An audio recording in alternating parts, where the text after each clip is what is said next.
I'm here, James. Thanks so much. Welcome, everybody. This is going to be a big webinar for us. It's a huge number of folks that have signed up, and they'll be joining along in a couple of minutes. So as James said, we will be recording it.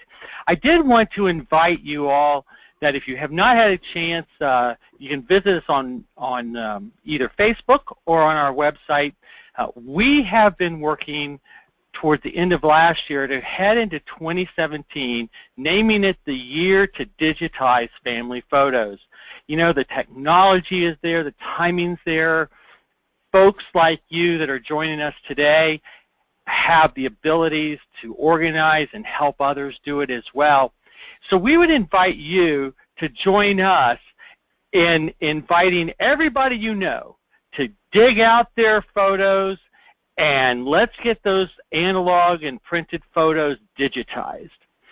So that's a really kind of an exciting thing, and we'll be hearing about more of that as we go on throughout the year.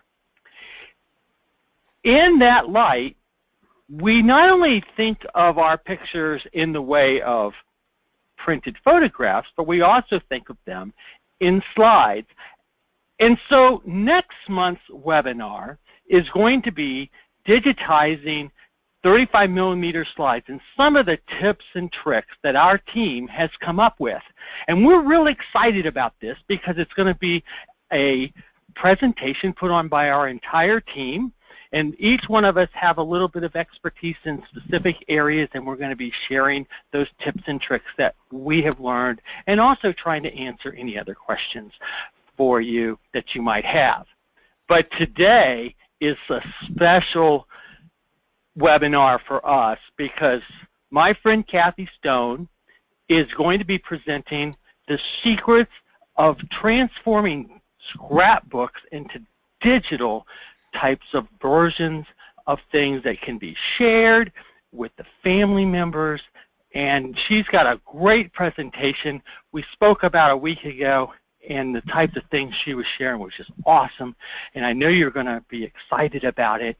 I would like to tell you that I hope you don't have arachnophobia, because there's a spider crawling around all over Kathy's room as she was getting ready today, and she says it's in the corner of the room behaving itself right now. So if you hear a screech, don't worry about that. Kathy has twins, and that's how she got in this mess, and she'll explain a little bit more about that. And in addition to that, as soon as she gets done here, she's going to pack up, and she's leaving for British Columbia, because Kathy lives in Canada, and she's out to do a little, possibly some polar bear swimming in the lake over there. So Kathy, we're going to ask James if he'd go ahead and switch you over, and we'll get you to share your screen. And as that's going along, we'll go ahead and let you have the presentation. You've got the floor, and we're excited to hear about all the things you're going to bring to us today about transforming the traditional scrapbooks into digital types of things. So Kathy, are you there? I'm here. Can you see my screen? The good news is I can see your screen, but Perfect. you want to probably maximize it. That's what I'm about to do. Okay, perfect. Because then I can't see anything after, and I need to get rid of this. Great. Can I get rid of this control bar some way, Rick? You can. There's probably a little red arrow that will scrooch it at the top that says hide at the top. No, don't leave the webinar. That's not a good thing. No, you don't want to leave the webinar. How about maybe at the top next to the X, there's a part that says minimize. There's a little bar there. Okay. No, that locked it to my screen. Okay. Let's just make it small. Okay. We can't see it, so we're good. Okay, good. I'm just needed out of my way. Okay, thank you so much. This will be my first shot at doing this, so thanks very much, Rick. As he said, I'm Kathy Stone. I'm a certified photo organizer. I've been doing this now for about 6 or 7 years, and got into the whole industry involving photos by taking tons of them before, and also, as Rick mentioned, having twins that I decided when they were very little, at about 2 years old, that I needed to do something with all the pictures I was taking of them, or I was going to end up with a whole pile of photos like my mother had, and she only had one kid. So that was what started me with it, and I started off as a traditional scrapbooker because I'm really old and that was all you could do back then. So we're going to look at some of the aspects of traditional scrapbooks, and particularly making them into digital versions now in order to save those traditional scrapbooks. So what I want to talk about today is what is a traditional scrapbook, because there's a whole variety of things out there, and it's important to know what exactly we're talking about, and also the different types of things you may encounter, because the scanning or the digitizing of them does depend to a degree on what you are dealing with and scanning. We're also going to look at who makes traditional scrapbooks, the nature of the audience of the people who are actually producing them, because those will become your clients if you're going to digitize scrapbooks, so it's important to know just a little bit about them and a little bit of the background. We're going to talk about why we'd even want to bother transforming your traditional scrapbooks into digital versions. I said into digital scrapbooks. We're going to look at what types of scrapbooks you may encounter. What is in a traditional scrapbook, and again the reason for this is that there's lots of the types of albums and what's in them poses different challenges for us when we're scanning those albums. And then we're going to talk about some tips and tricks. Actually, I have some tips for you throughout the slideshow, so we'll talk about different tips for scanning those albums. So the first thing I wanted to talk about is what is a traditional scrapbook. And the basic plain old definition of a scrapbook is it's a book with blank pages used for mounting and preserving pictures, clippings, or other memories.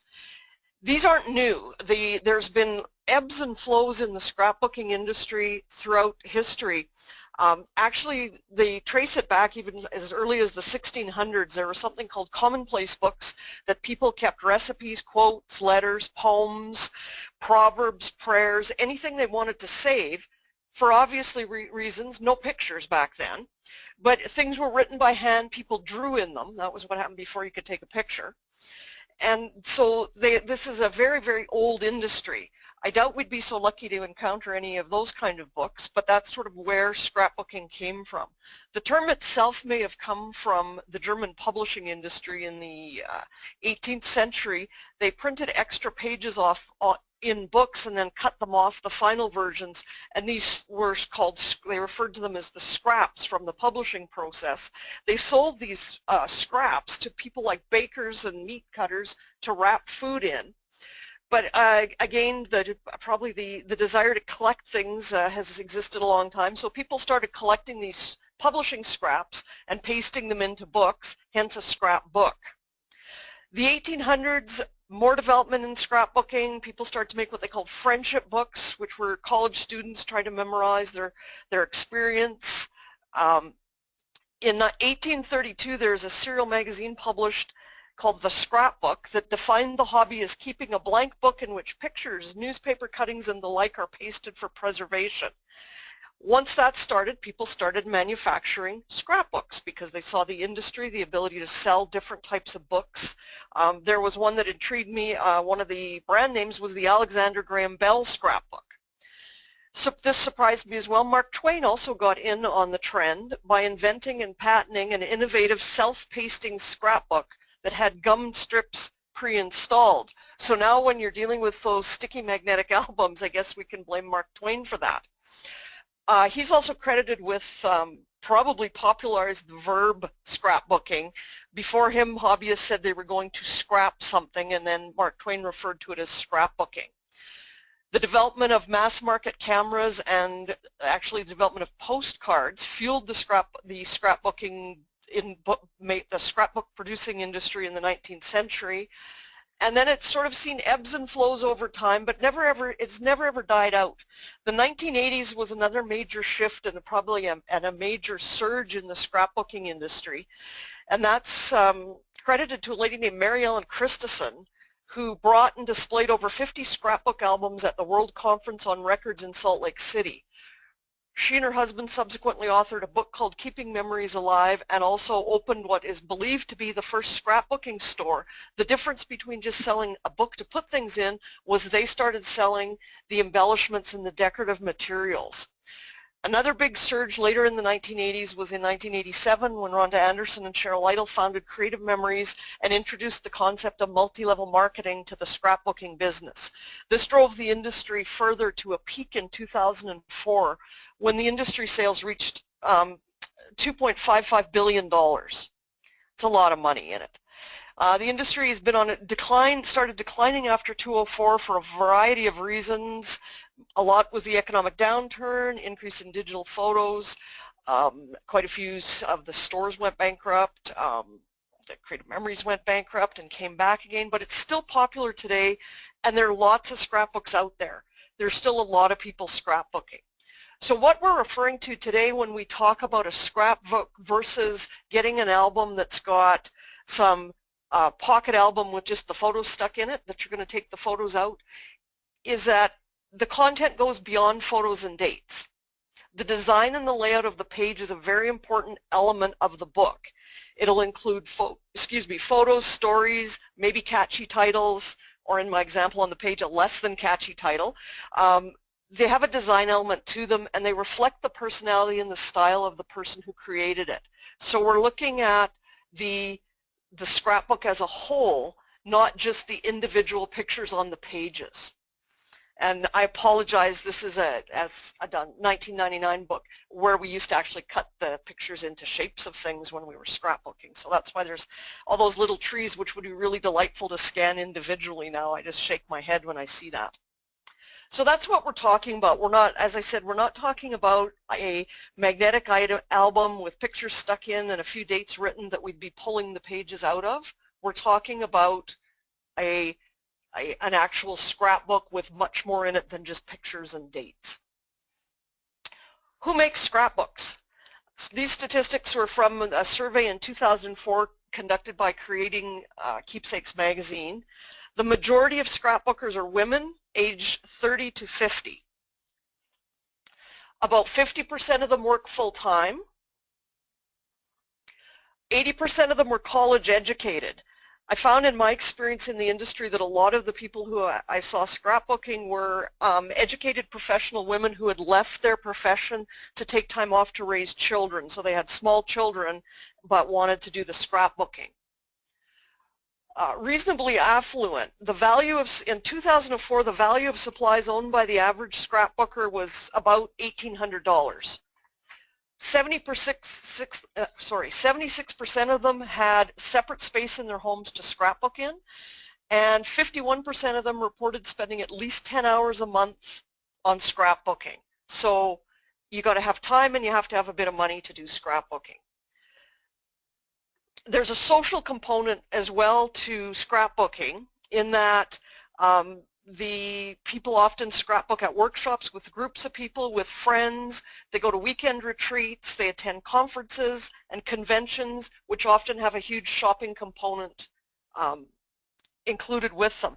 And I mention that just to give you an idea of the investment they've made into these books and the value they have for them.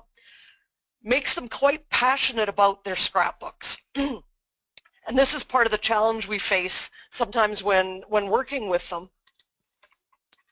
Some people scrapbook for the craft or the art of it, some for recording the family history, some people a combination of the both, but traditional scrapbookers love scrapbooking. And for the ones who are true traditional scrapbookers, you aren't going to convince them to make a a digital book, because it's not the same. And so they want to continue on making more traditional scrapbooks, which then makes us want to continue to encourage them to back them up. One of the questions that Rick mentioned to me, and I think comes out of this passion that people have for their scrapbooks, is that he often finds them to be a bit possessive, where they don't want to let the scrapbooks out of their sight.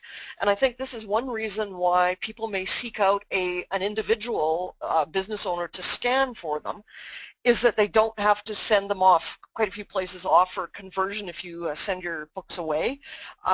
I know quite a few of my, well, I haven't met any of my scrapbookers yet who are very comfortable with putting their treasures in a box and shipping them off somewhere. So they don't want them out of their sight quite often. And so one of the tips we have is to, first of all, either offer to let them watch the process, let them watch you scan them. That was one of Rick's tips. I think he's done that sometimes. Or what I've done with them is take the order in smaller batches. Don't suggest you want to have their entire collection all at once, so it's all out of their sight. Work with them in a smaller batch.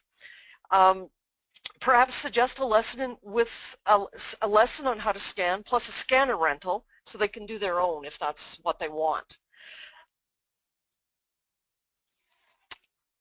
The other challenge that you may face is obviously these people are very high level of wanting to do things themselves because they've made all these books themselves, and they may experience a bit of sticker shock at the cost of scanning an album, because as you may be getting an idea, if you've done this before, it's quite labor intensive.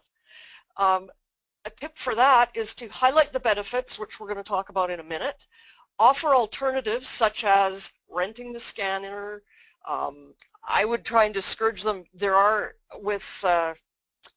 They can scan on a smaller scanner and then stitch stuff together, which is my next point. If you're trying to convince them to use your services, emphasize the time that's involved in scanning, particularly stitching scans back together. And so you're going to highlight the benefits, and my question to them often is, would you rather spend your time scanning your old books you've already done or making more new ones? And that seems to entice them into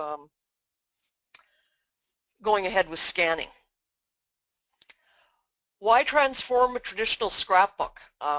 One of the beginning things I did when I first started as a photo organizer was we had severe flooding in the area, and I encountered a great deal of people who had lost their photographs, their albums, and it's very difficult and very hard for them when you've put that much love into something as a scrapbook, and to see it in a garbage bag full of mud is pretty tough. So that's one of the reasons scrapbooks in a way are worse than photos for having no backup of the work. With the photos, if you're lucky, you have a negative still, or you just have the photo here.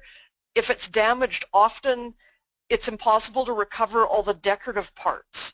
So the book there, the It's a Girl book, was a cloth covered, hand sewn cover on that scrapbook that is covered in mold and dirt and sewage. So that's not recoverable. So to have had and so what we have now is a picture of the muddy one, which is better than nothing, but it would have been nicer to have a preserved scan of the original before it got damaged. And so a lot of the scrapbookers whose albums were destroyed in the flood are basically starting over from scratch to recreate their albums. So a lot of work going back into that. So you want to protect their investment, and this is another reason. They've invested a huge amount of money and time to create just a single book. Several hundreds of dollars in materials, probably at least 40 hours or more to create a single book. Some people a lot more time than that. Depends on the level of decorativeness that goes into a book, and that affects the cost as well. But indeed, a single scrapbook, it can be worth a few $100s just for one album. Another reason is that if you digitize them, they're much easier to share. We can now, instead of trying to figure out which kid gets them, and we're dealing with now that some kids don't want them, a lot of people don't have anywhere to store that many scrapbooks. If you have twins, how do you divide the books? You get a few years, you get a few years. If they're digitized, everybody can have a copy of the book. And you could also simply digitize them and share them online share them as a book online, and not even have any physical copies of them. They're easier to store if they're digital. In this photo, you'll see a stack of traditional albums. There's 6 of them there, I think, if I counted right.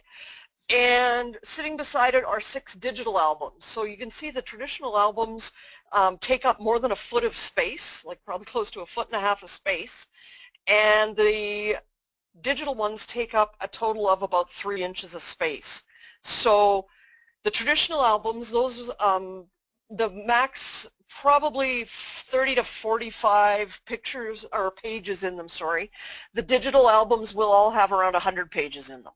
So the difference in being easier to store gives us another reason why when we're trying to convince people to digitize their albums. And in fact, I found that one to be quite dramatic in convincing people to make a move to digitize their albums, particularly to share them with their family members. Okay, moving on. What are you going to encounter?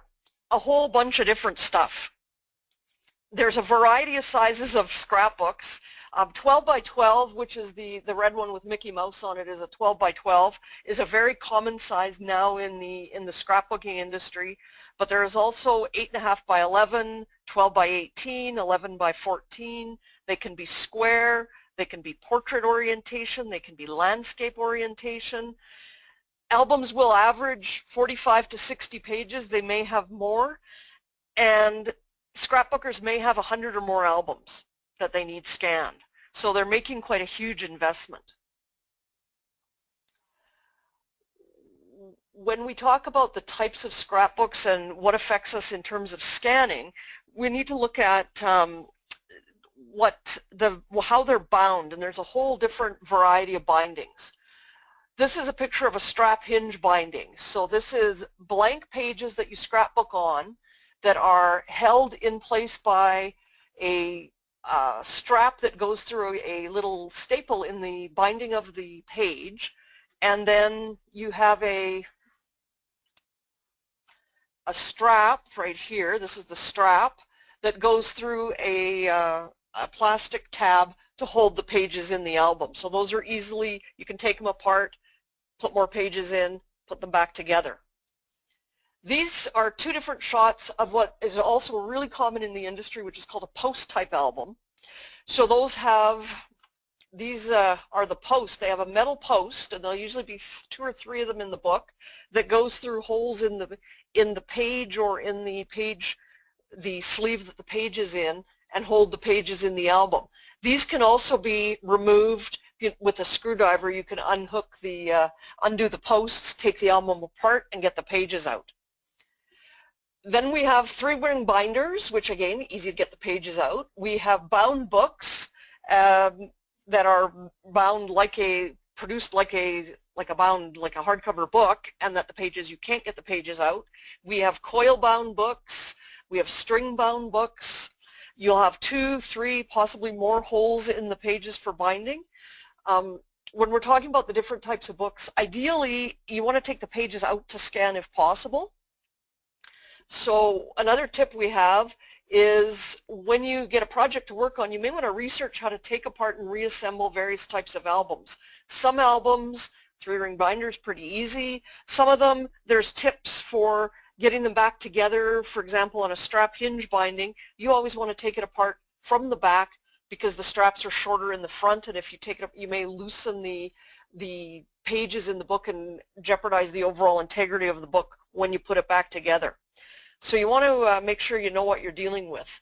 Again, something like a bound book or coil bound poses more challenges for scanning, particularly if the person doesn't want you to take their book apart.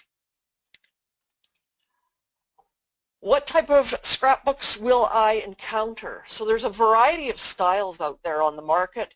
This is a typical, the pages are fastened in but are removable. You start with a blank page that may have some color to it. There's a white and a black one there, and then you attach your photos and things to the page. So there's, and then the completed page is then covered with something called a page protector, which is like a plastic sleeve that slides over the completed pages from the outside edges in.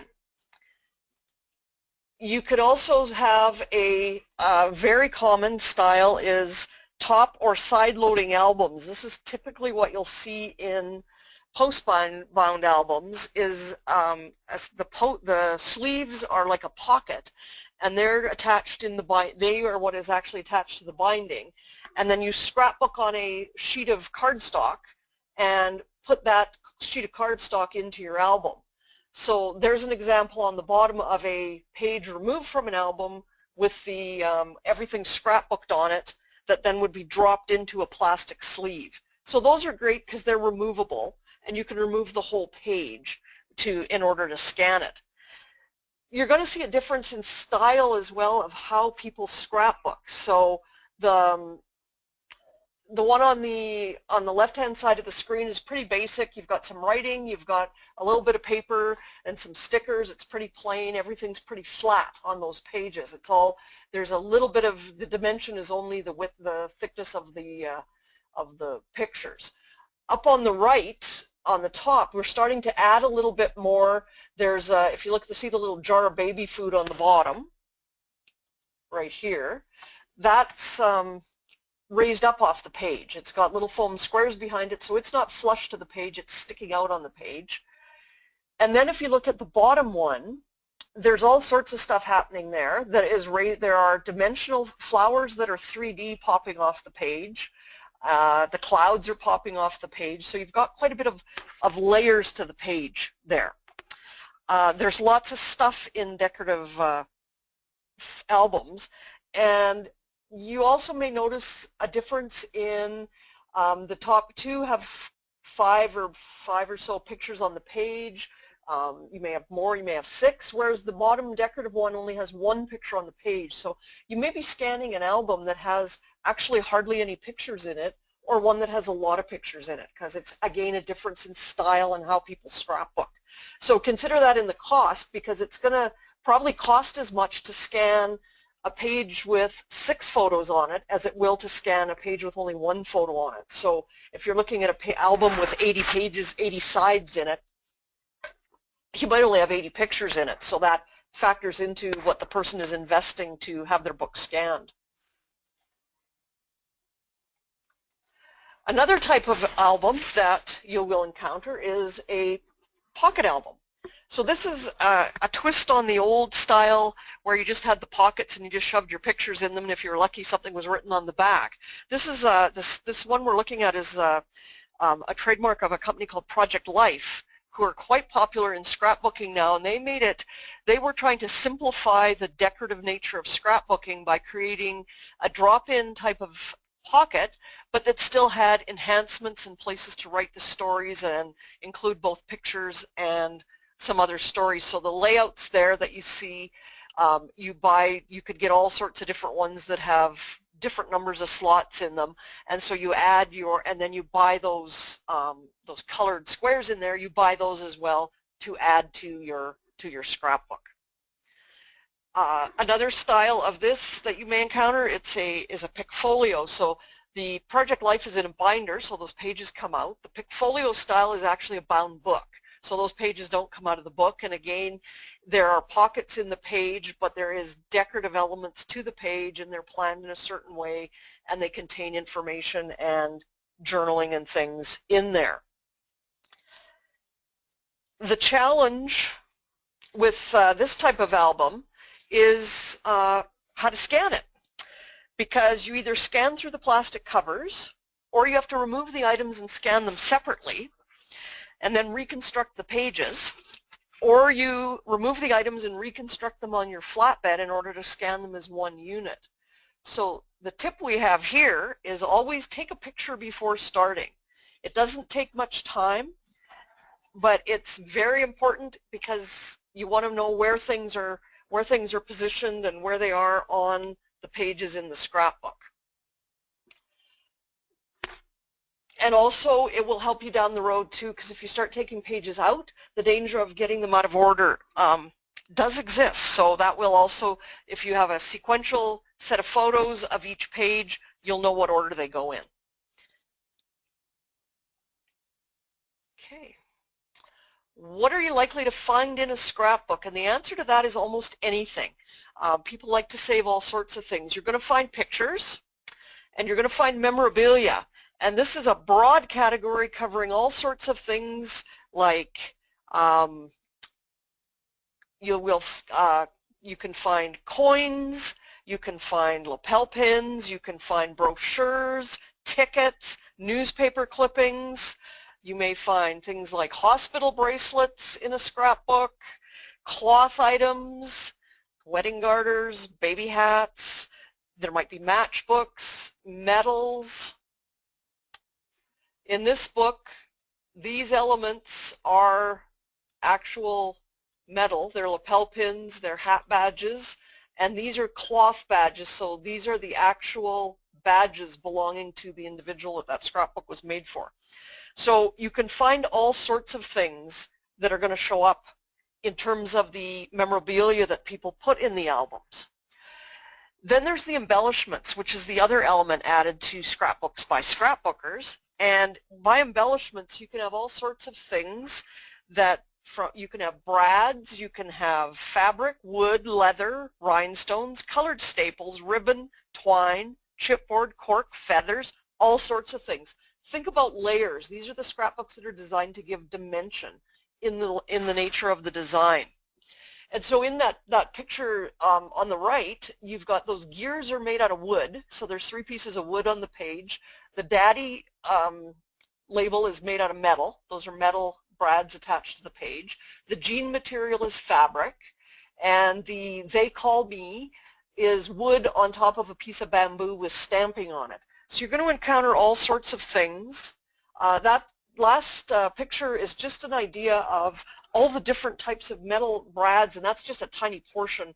I just took a quick snap, a screen snap of a page on the web just to show you the different types of things that might be in there. And so the back of brads have it's like the metal things you used to hold papers together with. Same thing, if a staple goes through a page, on the back of the page there is a staple sticking out. So the next tip when you're scanning this type of stuff is you want to protect your scanner from non-paper content. And again, you need to be careful if you're going to scan right on your scanner bed. You need to be careful not to move the pages on the scanner, or you may want to scan through the glass. If the pages are layered quite thickly, you might want to use a black cloth instead of your scanner cover to lay over top of the pages when they're on the scanner. Tips and tricks for scanning these. The first thing is to conduct a careful assessment of what's in the book and what is to be scanned. You need to consider things like, do they want to scan just the whole page, or do they also want to scan the individual photos? I've had scrapbookers who want to do both. Some of them, that's their only photo that's in that scrapbook, and they've decided there's an advantage to have the individual photos scanned as well in case they want to do something else with just a photo, and they don't want to take the time afterwards to crop it out of the scan themselves. Is the cover on the album plain, or is it part of the design? So do you need to scan the covers as well? Assess the condition. Do you have page protectors to remove and replace? Are there loose photos or embellishments? What's the type of binding? Can the pages be removed, or are you going to have to scan a bound book? Because all these things are going to take different amounts of time. With the memorabilia, you want to ask them, what do they want done? If there's a whole brochure in there, do they just want the cover, or do they want you to scan every single page of the brochure? Because the idea of putting a brochure in a scrapbook is you can remove the brochure and look at it. But if you scan it flat, that eliminates that ability to look at the content of it. So how do they want that done? Do they want the front, if it's a ticket, do they want the front and the back, or just the front? So you've got to analyze and talk with the client over what exactly are we scanning in this book. The reason you want to do a careful assessment is you need to help, first of all, to know what you're going to do and not be coming up on a new page with something else on it going, oh, I'm not sure what she'd like me to do about that. But also in order to determine what to charge, because as you may be getting a good idea, there's a lot of time that's involved in this, and you want to make sure that you are charging an adequate amount to cover the time things are going to take. So my experience, mostly you may want to be using either an hourly rate or a combination of a per scan and an hourly rate to account for all the other stuff you might need to do, like taking page protectors out, removing the pages from the albums, things like that. I'm going to put this tip up twice because it's a really good tip. Take a picture before you start. In case things fall off the page when you take them out, and to keep the pages in order, and to show the condition that the book was received in. Over time, things look like they're stable on the scrapbook page, but you may remove the page or remove the cover off it and things might fall off. Or a picture may shift and be all of a sudden be crooked because it's so loose. So you want to take a picture of the whole album before you even touch it. And then if you encounter anything during the process of scanning, as you take the page protector off and stuff falls out, you may just want to snap a picture of that just so that when you're returning the stuff to the client afterwards, there's you have something to back up what condition you encountered everything in. Another tip to consider before you scan a scrapbook is to consider what the output is that you're looking for. What are you going to do with these scans? Are they going to be made into a book, into a digital book? Are they going to just be used as a straight scan, shared over the internet just as JPEGs? Know the software that you or the client will be using and plan your scanning to work with that software. You want to be mindful of the size and the orientation of the original book that you're scanning. If you're going to make a digital book out of it, is there a digital equivalent on the market, and is that what the client wants? Because if you scan something that's 12 by 12 and they want to do an 11 by 14 coffee table book, that's going to be a problem in terms of the ratio. You'd kind of like it to be the same ratio. The other thing that's important before you do your scanning is that you understand the terms for publishing books or digital albums of trim, bleed, gutter, and the safety area. And essentially this refers to when you take a photo, a 12 by 12 scrapbook page, and take a scan of it, and you put it in a book, you have to allow an area around the outside edges of that photo, of that scan, for the parts of the book of a digital book that aren't visible, the part that goes into the binding of the book, the part that's cut off around the outside edges. And so you want to look in the software you're using and make sure you understand those terms. Scan it at an appropriate resolution. If you're going to make a book out of it, you need to scan it at an appropriate resolution for the size of book you're going to create. You might want to turn off autocorrect. When we looked back at some of those scrapbook pages, we always looked at two together. That's what in scrapbooking is referred to as a two-page spread. And normally the two pages that face each other, the right-hand side and the left-hand side, they're color coordinated. So you may want to be doing your color correcting post-scanning, not having the scanner adjusting the color based on a single page, because in a traditional scrapbook, of course, the background and the papers and all that is an important part of the page. So you're trying to recreate that in as natural of a color as possible.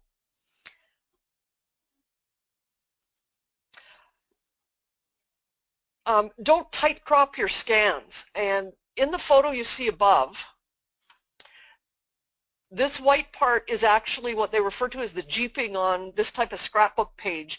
It's the hinge part and then the protective edge on the opposite side. So in this scan, the jeeping, without presetting the scanner, the jeeping gets scanned along with the page. And if it's going to go into a book, you may want to leave the jeeping on the scans until you're in the book creation and editing process. Obviously, if they just wanted a digital scan and we're going to just use it online or use it just as a JPEG, you'd want to crop that off. But I operate on it's easy for me to crop something off later. It's harder for me to put stuff back on. So it's easier to have extra space if you're planning a digital book.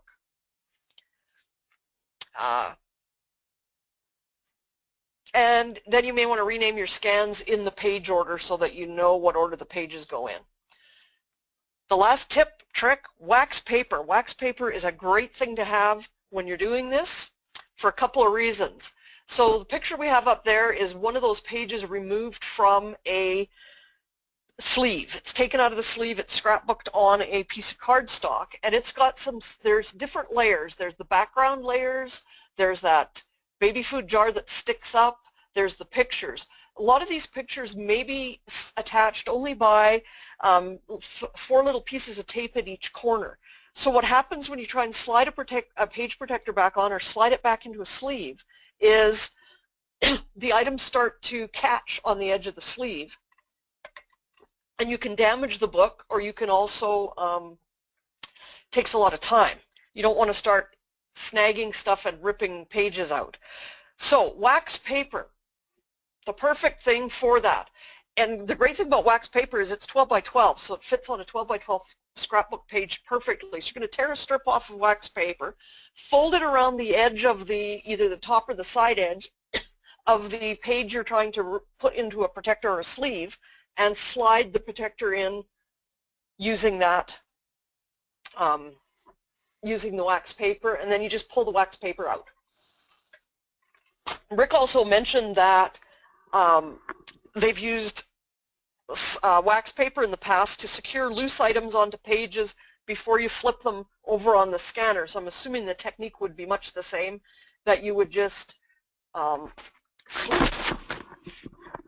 slide the wax paper out after you flip the page over, so that you could try and hold things in place with the wax paper, as opposed to trying to have them fall off on their way to the scanner. So that's a quick look at what's in a traditional scrapbook, what they are, the challenges they pose when you're trying to scan them, and I'm right ready for questions now.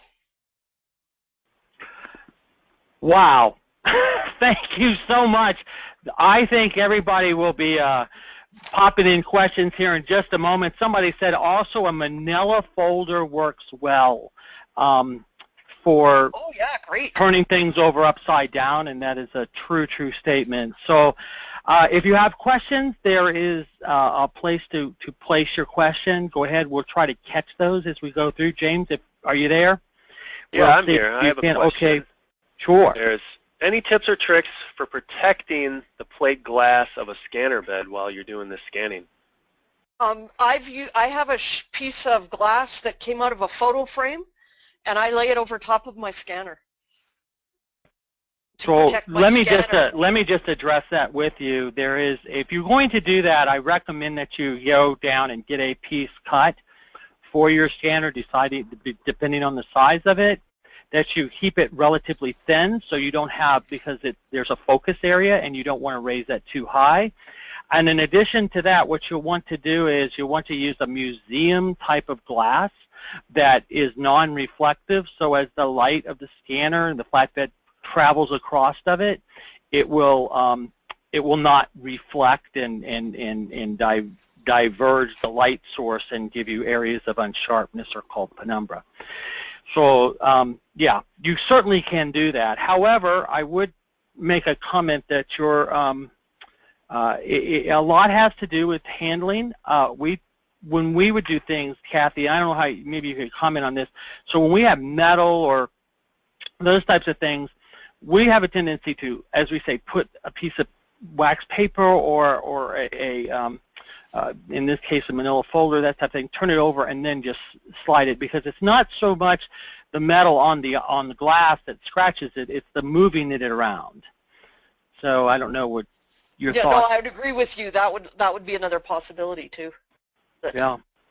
But it's a case, the danger of guess is just moving something on there, and even with the use of the glass, I don't leave it there for everything, but if there's something particularly metal that might damage my scanner bed, because I only have one flatbed, Rick, so if I scratch mine, I'm in big trouble. You got a whole building full of them, but I will go.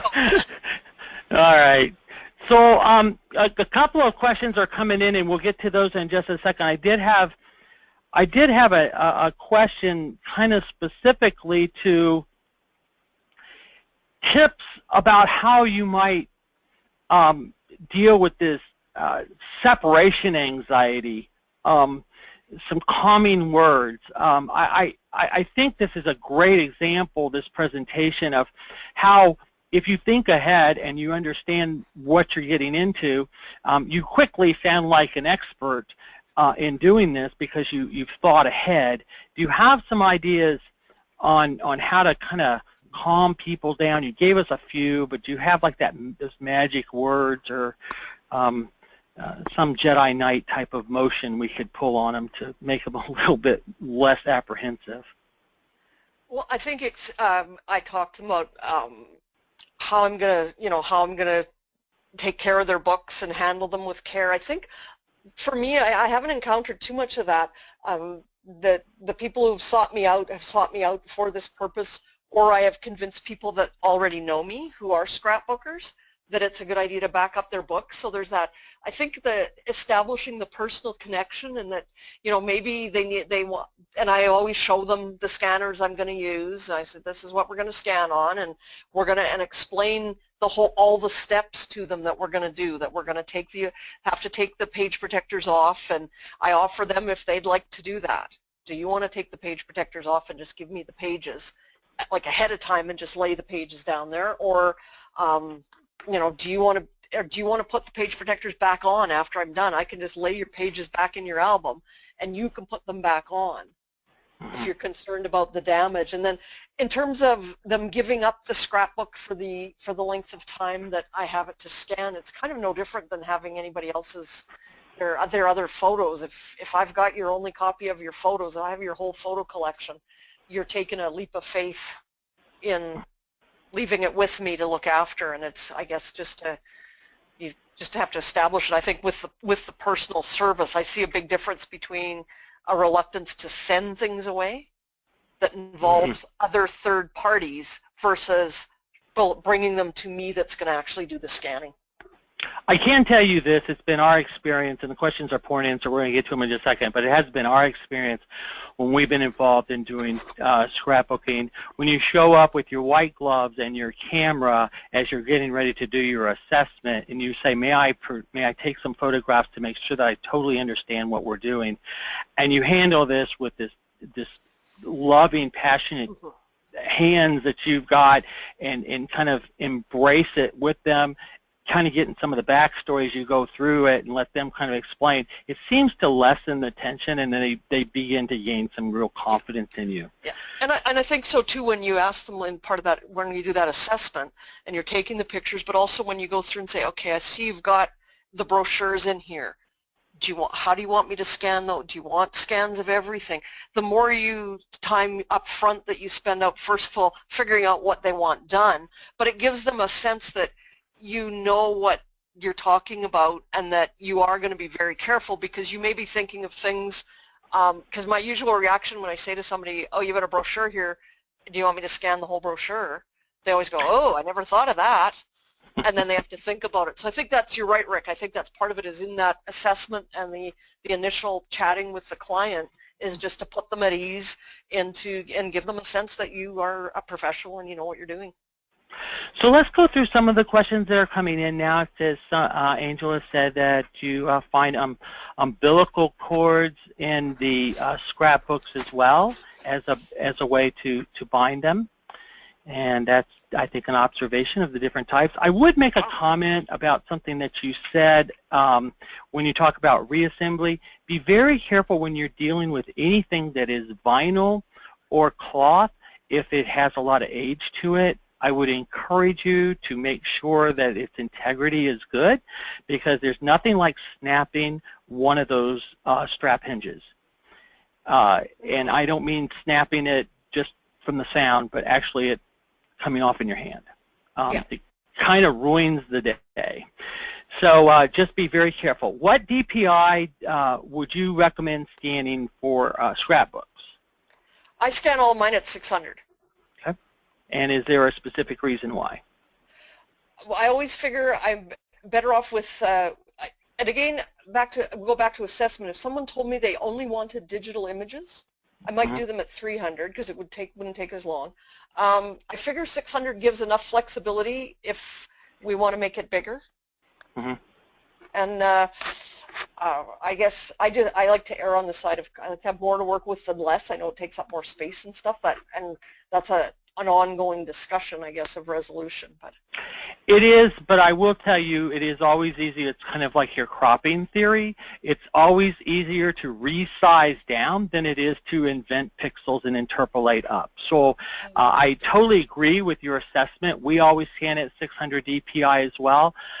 The other thing that you'll want to think about if you're doing this, and you know for sure, it depends on the type of book that you're dealing with, but if you're dealing with somebody who's going to have it professionally printed or published, not just throw it in Artisan or something like that. Not that's not professional, but somebody that's actually using it to, if you're a personal historian and you're actually using this information, remember that most publishing houses are going to want a TIFF image, and they're going to want it the CMYK, the color scheme orientated. So know ahead of time. This assessment is just so important. Know ahead of time of what they're thinking of doing. Any tips or tricks for cutting down on the glare when you scan pages that do have covers on them that you can't get off, i.e. the Project Life pages? So that's a question from Katie. I'm thinking on that. I heard that pregnant pause. Yeah, exactly. I always I tell them, because I've scanned. I had an entire set of magnetic scrapbooks, so they were the old sticky albums, but they'd actually been scrapbooked with all sorts of stuff in them. And the client decided that because it poses the problem of the whole, do we remove the covers or not, and they wanted them scanned as entire pages because their parents had actually scrapbooked all these whole 87 albums.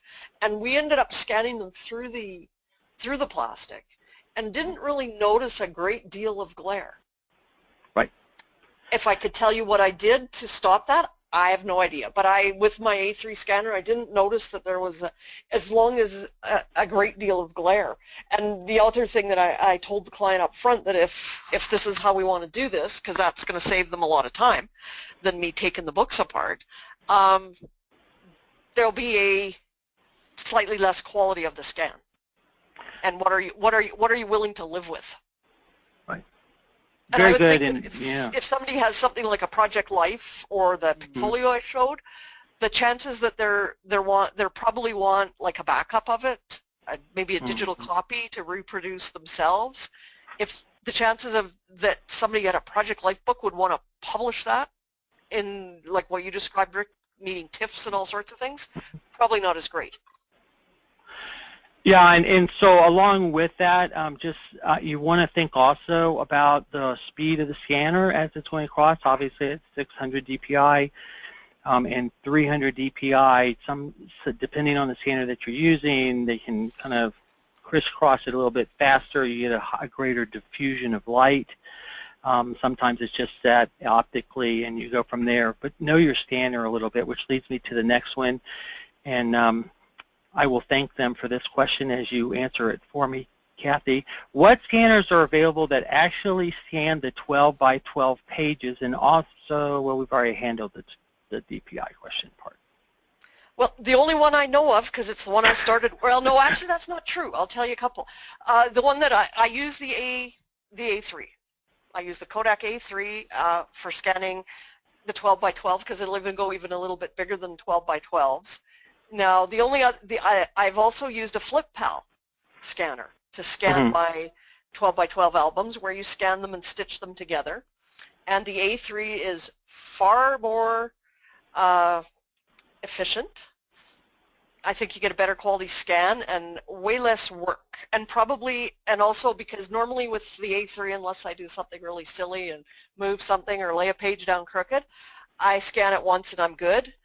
With the FlipPal and particularly with in the decorative scrapbooks, if there's a lot of stuff for it to process, sometimes I've ended up scanning a page over several times with my FlipPal in order to get a good quality stitch. Right. As a result, to get a single one. So my choice is the A3, and I can't really speak to any other ones. So let me just address that real quick. So that is the Kodak scanner, and it is oversized A3, as Kathy said, as is the legal size. That's the oversized A4. The typical A3, so be careful, because the typical A3 size will only take you out to 11.68. We rounded up to 11.7 inches. The real test is to take, as Kathy had done in her photograph of the album stacked up, is actually take a ruler, one of those little wooden rulers you would see in one of the primary grades, and lay it down on it and scan it, or take a whole page. I think that's a very important thing that you want to think about. It does marry to the Kodak Picture Saver scanner so that you can do printed images as well. So there's that. Now, how do you finish a piece of glass on the edges to make them safe? You talked about the museum glass. So you're using a frame, right? Yeah, I'm using a piece of no-glare glass that came out of a picture frame. Perfect. Okay. And so if you'll go to any framing shop will deal with it. I think you'll probably wind up paying somewhere between $50 and $80 for it in U.S. I'm not sure what that would equate to in Canadian, but as far as that goes, I think you can get them, and they'll make that they'll make it so that it's safe. Okay, you don't want any raw edges, so I wouldn't suggest you doing the cutting yourself. How do you suggest scanning pages that are bound in the book that you can't lay flat on the scanner? That's a tough one because it's much like scanning a book. Like you've got to try try as much as you can to press down at the binding, again without damaging the binding. Or I have hung the bound edge of the book off the edge of my scanner, if that makes any sense. Yeah, so the A3 that you're using has what they call a book edge. There is just a very small amount in the gutter. If you remember the terms that she brought up about the publishing terms in that gutter, and you can actually embed the whole page on there and scan it if it is bound. I would say this: if you're going to do that, I would remove the top of the A3 if you're using the Kodak Picture Saver scanner and the A3, and use a black cloth. We went down to a fabric store and just bought a really nice piece of a black cloth that was lint-free, and it works very quickly. Just merely pull the book off, flip it, take it to the gutter again, and just lay the black cloth over it. So that seemed to work well for us. I don't know about you, Kathy, but yeah, I've used that too with the cover off and a black cloth over top. Is there any reason not to take a high-quality photograph of the page and use that versus scanning?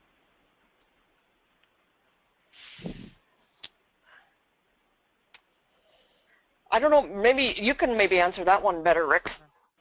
So direct contact with the scanning element, with the platen on your scanner, is going to give you much more higher resolution. There's a lot of studies out there, and you can read to your heart's content. We have a tendency, we're members of the National Digital Stewardship Alliance out of the Library of Congress, and so we have a tendency to kind of follow some of their prescribed parameters under what's called the FADGI guidelines for still photography. I know that's a lot of words, but basically photographs have not proven to be as detailed if you can scan them. Now, I will say that if you have the embellishments and this type of thing, there may be times that a photograph is more appropriate, such as embellishments that cause the image to raise up off the glass. Lots of, and we've seen more blings and blangs and things that you can buy to put in there. It's just amazing what people put in a scrapbook. So yes, you would use a camera. I would say this, that you want to make sure that the lighting is correct around it. So you may want to think about something like a shot box or something with a DSLR camera. I would not personally use my mobile phone or my smartphone to think I'm going to get a good high quality. I would use something like a DSLR camera with the proper lighting around it. Yeah. And I think that would be why I would lean towards the scanner where possible. I like your idea that where you've got so much of the embellishments or so many layers it's distorting the scan, that a high quality photo would be good. But to me it's easier to lay it on the scanner than to set up every page in a shot box and set the camera and adjust the lighting for every page. And there are for sure a number of different photography boxes. The shot box is kind of designed for those 12 by 12, and again, it's kind of the purpose.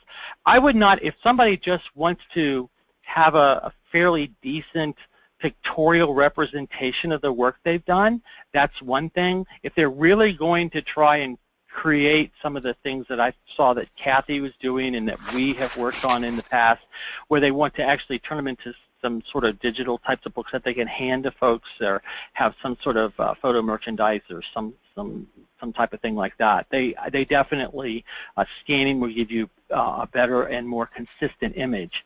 Do you use any form of recording the details of the scanning project? Not sure I understand. So what I might say is, from our standpoint, we definitely do. Obviously, embedded in there will be your DPI and the resolution. It will be embedded in the metadata of the photograph itself. And as far as the project itself, when we take a project, we work very much like Kathy does. We work on an hourly basis. We do charge a fee for the pages for scanning, because the scanning is really not the hard part. It's all the taking apart and handling it properly. We have a workflow sheet that we use. I don't know what you use. If somebody that wrote that question, if you would like to email info@easyphotoscan.com, we'd be happy to send you our worksheet, and we document that for every job. Yeah, and yeah, if that's what we're talking about, that's what I do. Like, I keep track of everything that I had to do in order to produce the final product, like the DPI, as you say, the DPI is embedded, but also all the steps that were involved in the process, and I just keep notes in my client files about if I encountered something specifically difficult in a particular album. Or we also keep a picture of the pictures. So yeah, we store the photographs themselves in case there's a question. We learned the lesson about the photographs not from the tip that Kathy gave, but through the School of Hard Knocks and the University of Getting Your Butt Kicked. And someone swore up and down that the way we had rearranged the photographs in the scrapbook pages was incorrect, and we knew we were right, but we didn't have anything to stand behind it. And so from that moment on, before we ever took it out of their hands, we would photograph it right there in their presence. And then that led to asking the questions. Obviously it says, somebody asked, will there be a recording of this? Yes, there will be. Do you charge an hourly rate for the assessment of the books?